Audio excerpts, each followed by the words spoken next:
Usually, they are solitary hunters. But about 50 of them have come here from neighboring reefs, attracted by this abundance of potential prey.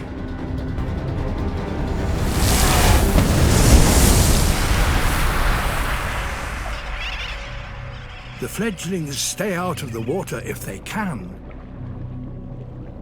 They even drink on the wing.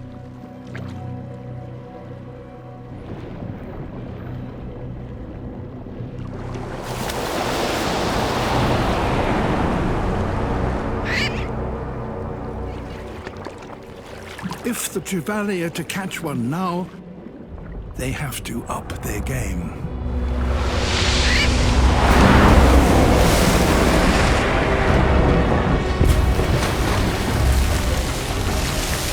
So there is a fish here that, amazingly, has a brain capable of calculating the airspeed, altitude, and trajectory of a bird.